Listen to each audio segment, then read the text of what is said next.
আমরা একটা live weeks ওয়েবসাইটের এসইও স্পিড অপটিমাইজেশনের কাজ করব। আমার হাতে একটা ওয়েবসাইটের অ্যাক্সেস আছে, সো একটু ফেলে দিই। সো অন দ্যাট ওয়েবসাইট আমাদের ক্লায়েন্ট চাচ্ছে, এই হলো তার ওয়েবসাইট।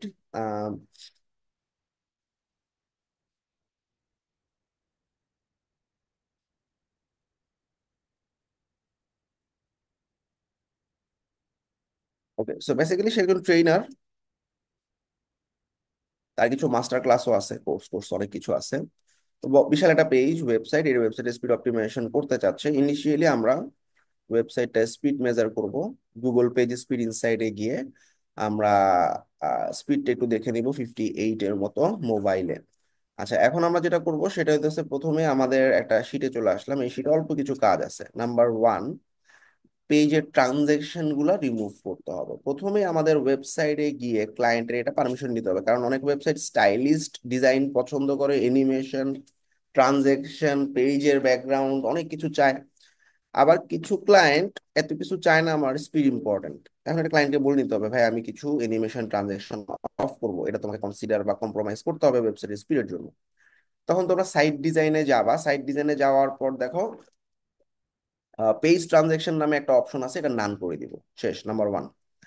নাম্বার টু হইতেছে আমাদের ম্যানুয়াল ক্যাশটা অন করতে হবে। এটা কি, আমরা যখন আমাদের প্রত্যেকটা পেজের এগেনস্টে আমাদের যদি রিফ্রেশ করতে বলতেছে, আমাদের প্রত্যেকটা পেজের এগেনস্টে আমাদের পেজের কিছু ক্যাশিং ইস্যু আছে, এই ক্যাশিং গুলা আমরা একটু অন করে দিব। তাহলে দেখা যাবে আমাদের ওয়েবসাইটের পেজগুলো মোটামুটি একটু দ্রুত লোড হবে। প্রত্যেকটা পেজে গিয়েই আমরা কি করব, এখানে ক্লিক করে সেটিংস অপশনে ক্লিক করব, অ্যাডভান্স সেটিংসে যাব। আচ্ছা, ম্যানুয়াল কন্ট্রোল অফ ক্যাশিংটা আমরা অন করে দিব এবং এটা ম্যাক্সিমাম টাইম দিয়ে দিব। এটা প্রত্যেকটা পেজের জন্যই আমরা করব, ঠিক আছে? অর্থাৎ ব্লগ পেজ, সমস্ত পেজে সেটিংস, অ্যাডভান্স, এটা অন করে দিব। অন করে ম্যাক্সিমাম টাইমটা অ্যালাউ করে দিব। এইখানে আমার স্পিডটা অনেক ভালো হয়ে যাবে। সো নাম্বার থ্রি হইতেছে আমাদের ওয়েবসাইটের অ্যানিমেশনগুলো বন্ধ করতে হবে। অ্যানিমেশন বন্ধ করব কিভাবে? আমাদের কোনো সেকশনে যদি কোনো অ্যানিমেশন থাকে, লেটস সে আমি হোম পেজে যাচ্ছি, আমাদের প্রত্যেকটা সেকশনে যদি কোনো অ্যানিমেশন থাকে, যেমন এখানে ধরা যাক একটা অ্যানিমেশন আছে অ্যানিমেটেড, আমরা গ্রিন দেখলে বুঝবো অ্যানিমেটেড। তো আমরা কি করব, এখানে গিয়ে আমরা অ্যানিমেশনগুলা এভাবে অফ করে দিব। ধরে যদি অ্যানিমেশন পাই, অ্যানিমেশনগুলো এভাবে অফ করে দিব। আচ্ছা, তো অ্যানিমেশন অফ করলে আমাদের দেখা যাবে এভাবে প্রত্যেকটা সেকশনের অ্যানিমেশন অফ করতে হবে, তাইলে স্পিডটা অনেকটা ভালো হবে। এটা অনেক ক্লায়েন্ট আসলে পছন্দ করে না, তারপর একটু বলে নিতে হবে এটা। মানে অ্যানিমেশন অনেক ক্লায়েন্ট পছন্দ করে আর কি। তো এটা বন্ধ করাটা অনেক ক্লায়েন্ট পজিটিভলি নাও নিতে পারে, এটা পারমিশন নিতে হবে ক্লায়েন্টের কাছ থেকে। আচ্ছা, আমাদের আননেসেসারি যদি কোনো পেজের ইমেজ থাকে, আচ্ছা পেজের ব্যাকগ্রাউন্ড আগে রিমুভ করে ফেলি। অনেক সময় দেখা যায় পেজের মধ্যে ব্যাকগ্রাউন্ড ইমেজ ব্যবহার করে। সাইট ডিজাইনে গিয়ে আমরা দেখবো পেজ ব্যাকগ্রাউন্ডে কালার দেওয়া আছে, এটা হালকা লাইট পিঙ্ক কালার। বাট এখানে যদি ইমেজ ইউজ করা হয়, পুরো পেজের ব্যাকগ্রাউন্ডে ইমেজ, মানে এটা অনেক বেশি জায়গা খাবে। নেভার, আমরা এটা অবশ্যই কালার ব্যবহার করব। আচ্ছা, এবার আমাদের ইমেজ সবসময় মনে রাখতে হবে, আমাদের ওয়েবসাইটের প্রত্যেকটা ইমেজ হয় ডাব্লিউইবিপি অথবা জেপিজি ফরম্যাটে আছে কিনা এটা দেখে নিতে হবে। অর্থাৎ কোনো ইমেজ যদি আমাদের পিএনজি ফরম্যাটে থাকে, সে প্রচুর পরিমাণে জায়গা খায়, প্রত্যেকটা পিএনজি ইমেজ জায়গা খায়। সো আমরা দেখতেছি এটা জেপিজি ইমেজ। হ্যাঁ, যে হাতের ডান দিকে আমরা লাস্টে যদি যাই, আমরা এক্সটেনশনে দেখবো যে জেপিজি ফরম্যাটে আছে। ফাইন, কোনো ছবি যদি পিএনজি ফরম্যাটে থাকে এটা সেভ করে নিব।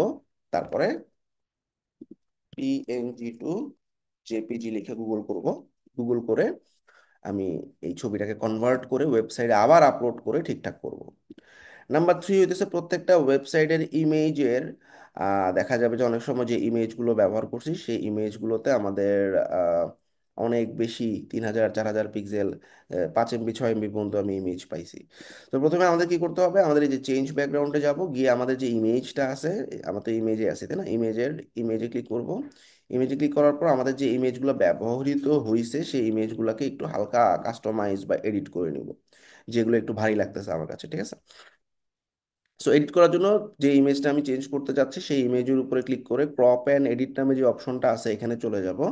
ক্রপ অ্যান্ড এডিটে গিয়ে আমাদের এখানে এই যে উইডগুলো একটু এবং উইডথ এবং হাইটগুলো একটু জাস্ট হালকা কমাই দিলে আমরা দেখবো যে মানে সাইজটা কমে গেছে আর কি। অথবা আমরা ডাউনলোড করেও এটা করতে পারি। এখানে অল্প এত বেশি এত কম আসলে বোঝা যাবে, ক্লায়েন্ট ধরতেই পারবে না। ঠিক আছে, ছবির কোয়ালিটি এতই এতই মানে পারফেক্ট থাকবে আর কি। আচ্ছা এছাড়াও অ্যাড, আচ্ছা ব্রাইটনেস টাইটনেস এগুলো কিছু করে লাভ নেই, আমাদের এই যে ক্রপ করে নিতে হবে। আর কিছু আছে ইমেজ রিসাইজার। আমরা যদি অনেক বড় একটা ইমেজ দিই, যেমন আমি এটা প্রায় ব্যবহার করি, বড় ইমেজ সেটা দেখা যায় খুব অল্প সময় সে ছোট করে ফেলছে, সে দিস ইমেজ, হ্যাঁ, আমি চাচ্ছি এটাকে একটু ছোট করতে। তো এটা আমরা যদি ইমেজ রিসাইজার গিয়ে আপলোড করি, আমাদেরকে দেখাইতেছে এটা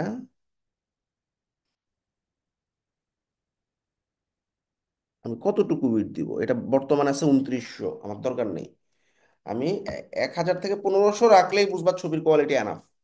তো দেখো অটোমেটিক্যালি হাইট সে নিয়ে নিছে, আমি 2900 থেকে 1500-তে কনভার্ট করব, এক্সপোর্ট করব, কেউ দেখে বুঝবে না দুইটা ছবি পাশাপাশি যে কোনো ধরনের ইমেজ, মানে ইমেজের কোয়ালিটি নষ্ট হয়েছে।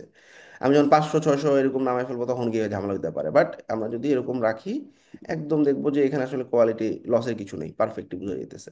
ওকে, এভাবে আমরা ইমেজের সাইজ কিন্তু অর্ধেকে নামায় আনতে পারি, এটা কিন্তু খুব ভালো একটা ফিচার আমাদের। ওকে, ইমেজ রিসাইজিং খুব ইম্পর্টেন্ট, ডাব্লিউবিপি অথবা জেপিজি ফরম্যাটে রাখতে হবে। এবার আমি দুইটা অ্যাপ দেখাবো, একটা হচ্ছে পেজ বুস্টার, এটা একটা ফ্রি অ্যাপ, বাট এটাতে আসলে প্রিমিয়াম সাবস্ক্রিপশন লাগবে ক্লায়েন্টের। প্রিমিয়ামের বিজনেস ফরমেশনের মানে প্রিমিয়াম হইলেও যে হবে এরকম না, প্রিমিয়ামের প্রিমিয়াম লাগবে আর কি, ব্যাপারটা হচ্ছে প্রিমিয়ামের বিজনেস একটা প্ল্যান আছে, ওই বিজনেস প্ল্যানের সেকেন্ড প্ল্যানটা লাগবে। যাই হোক আমরা ট্রাই করে দেখি, জাস্ট প্লাগইনটা স্পিড বুস্টার নামে এই অ্যাপটা আছে, জাস্ট এই অ্যাপটা ফ্রি অ্যাপ, এটা free app, free to use, but অ্যাকাউন্টটা প্রিমিয়াম থাকা লাগবে। তো এখানে অ্যাড টু সাইট বাটনে ক্লিক করলে আমি অন্য একটা সাইট দিয়ে দেখাই তো দেখি হয় কিনা। আচ্ছা আমি উইক্সে গেলাম।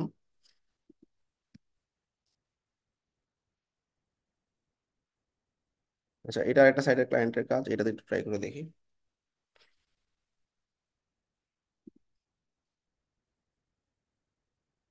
যত ক্লায়েন্টের কাছে সবগুলো রাইট হয় মিক্সে। হ্যাঁ, ক্লায়েন্টের অ্যাক্সেস না নেওয়া পর্যন্ত আমরা রেখে দিই। আচ্ছা তো আমরা এই যে এটাও ঝামেলা করতেছে, ঠিক আছে ওকে। যদি কিছু কিছু ক্লায়েন্টের সাইটে ঝামেলা হইতে পারে, এবার আমরা কি করব, আরেকটা ওয়েবসাইট ইউজ করব। ওয়েবসাইট স্পিডি নামে একটা টুল আছে, এটাতে যাচ্ছি। ওয়েবসাইট স্পিডিতে যাওয়ার পর আমরা প্রথমে এখানে সাইন ইন করব। খুবই প্রিটি ইজি কাজ, সাইন ইন করবো নিজের একটা ইমেল টিমেল দিয়ে। আচ্ছা এবার অ্যাড নিউ ওয়েবসাইটে ক্লিক করব। সো ধরা যাক আমি যে ক্লায়েন্টের কাজ করতে যাচ্ছি সে ক্লায়েন্টের ডোমেইনটা কপি করলাম। এটা কিসের উপর প্ল্যাটফর্ম, উইক্স। ওয়েবসাইটের নাম দিলাম, ডোমেইন দিলাম, দেওয়ার পর আমি সাবমিট বাটনে ক্লিক করলাম।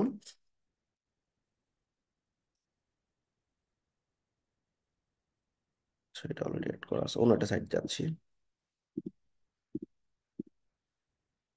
আচ্ছা, হুম, এই যে ক্যাটওয়ার্ক নামে একটা ওয়েবসাইট আছে। প্রথমে সাইডে যাব, সাবমিট করব। এটা আসলে সিরিয়ালের মাধ্যমে কাজ করে এবং আমরা খুব সহজে আসলে এইটার একটা জাভাস্ক্রিপ্টের কোড দিবে, কোডটা আমরা সাইটে অ্যাড করলে ও দেখা যাবে ব্যাকএন্ড থেকে আসলে হ্যান্ডেল করতেছে স্পিড। তো আমাদের ওয়েবসাইটে আমরা আসি, ওয়েবসাইটে আমরা হাতের বাম দিকে নিচে সেটিংস অপশনে চলে যাব, কারণ ও একটু আসলে সময় নিবে, ততক্ষণ আমরা একটু আগায় যাই।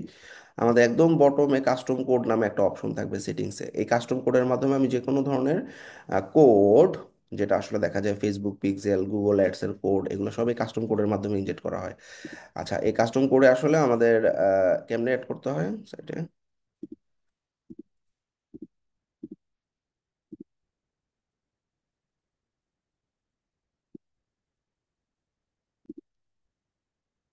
ওকে, তাহলে এখানে আমাকে বলতেছে সাইট পাইছি, এখন তুমি স্পিড বুস্টের জন্য কাজ করা শুরু করে দাও।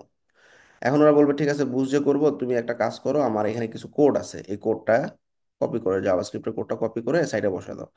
তো এই যে ক্যাটওয়ার্কের ক্লায়েন্ট সাইডে কাস্টম কোডে গিয়ে অ্যাড কোডে ক্লিক করলাম, অ্যাড কোডে গিয়ে কোডটা এখানে বসাই দিলাম। আচ্ছা কোডের টাইপ এসেনশিয়াল দিয়ে দিব সব সময়, এবং এই কোডের নামটা আমরা কাস্টম মানে কি আমরা লিখে দিতে পারি, হ্যাঁ স্পিড। আচ্ছা ব্যাস, এবার আমরা অ্যাপ্লাই করে দিলে আমাদের ওয়েবসাইটে এই কোডটা অ্যাড হয়ে যাবে, ব্যাস। এই কোডটা অ্যাড হয়ে গেলে আমাদের ওয়েবসাইটে কিন্তু এই যে পাবলিশ করতে হবে আর কি, হ্যাঁ পাবলিশ করার পর আমরা বলবো যে ভাই তুমি এখন দেখো তো, verify and go to next step. Okay, তো এখন I will do later, remind me later, এগুলো একটু দিই। এই যে সে কোড পেয়ে গেছে, হ্যাঁ। এখন এই যে ইনস্টলমেন্ট স্ক্রিপ্ট পেয়ে গেছে, ডান, এটা গ্রিন হয়ে গেছে। এখন আমাদের ওয়েবসাইট স্পিড চেক করতেছে এবং মোটামুটি কয়েক ঘন্টা লাগে স্পিডটা অপটিমাইজ হইতে।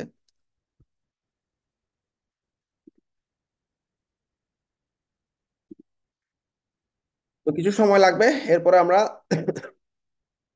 সব কাজ টাজ করে যদি আমরা অ্যানালাইজ করব, আমরা অ্যানালাইজ করার পর আমরা দেখবো আমাদের ওয়েবসাইটের স্পিড আরো বেড়ে গেছে। সো এই কয়টা স্টেপ যদি আমরা ফলো করতে পারি উইক্স এর ক্ষেত্রে, দেখা যাবে স্পিড অপটিমাইজেশনে ভালো কাজ করবে।